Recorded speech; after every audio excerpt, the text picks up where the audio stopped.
The Solomon Islands is one of those places where you can actually be a pioneer and you can go dive on a place that nobody has ever dived before.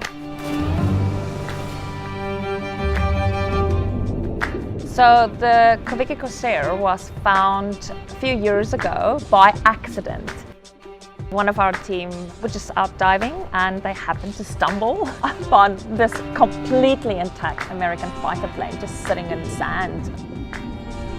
As you go down and you see this plane slowly appearing, you have that eerie feeling that, wow, you're witnessing a World War II plane.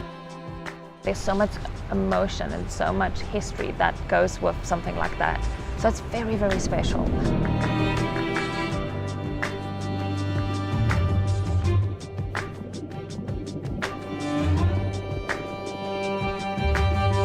The experience of seeing that and knowing you are part of only a few people that has ever seen that plane, it's just absolutely phenomenal.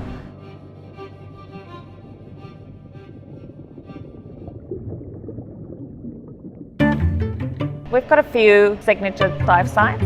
The cave of the custom shark is definitely one of the most amazing ones. It's often described by our guests as the perfect dive, because you have the combination of rich custom history and very cool adrenaline rush experience of diving the cave and then finishing off in a beautiful blue hole. So we are here. It's probably going to take us about 35 minutes or so to head out to the cave of the custom shark. What they say, the chiefs used to feed the sharks through the hole, and they used to pay a fee for having free passage into the lagoons.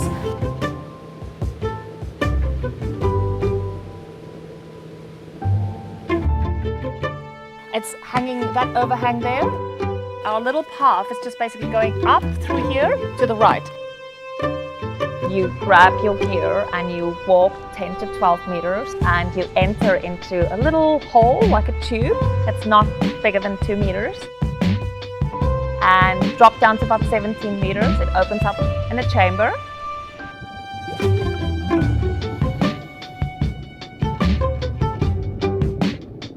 And then you drop down further to about 35 meters as the tunnel gets smaller and smaller. And then it opens up this wonderful big chamber on the other side. And it spits you out on this blue wall with awesome opportunities to see pelagics, but also the opportunity to spot all the small critters, pygmy seahorses, all the cool hard and soft coral formations on the wall. So it's a perfect dive. It's got the adrenaline rush, it's got the corals, it's got the history, it's got the custom culture, everything.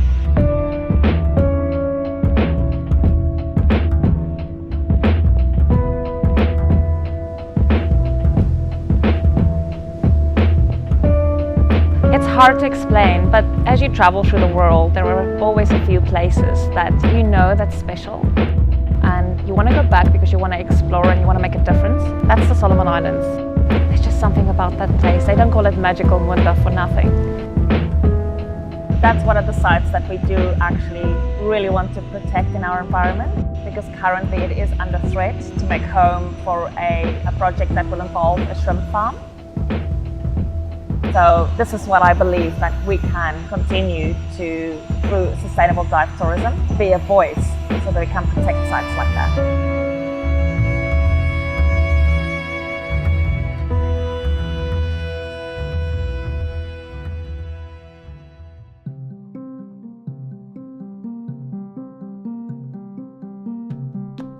So we have the Japanese ship, the Kasimaru. It's about a 40-minute boat ride and we dive that quite regularly. It is an opportunity for us to go and explore and see phenomenal hard and soft corals, but it's also a glimpse into what really happened. This specific ship was sitting on a dock, offloading cargo, and the Americans came through and bombed her. She went down right next to the dock.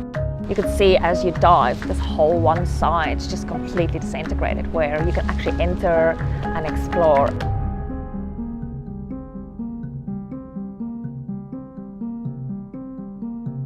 Even though the wreck is quite shallow and it presents a wonderful opportunity for people to be going into and exploring wrecks, it's got one of the most preserved engine rooms in a shallow wreck anywhere in the world. We were going through the engine room. Some pieces of rust had hollowed out certain areas, so you see pins of light coming through from the natural world. But we're basically swimming through the interior of a ship that's underwater at 60 feet.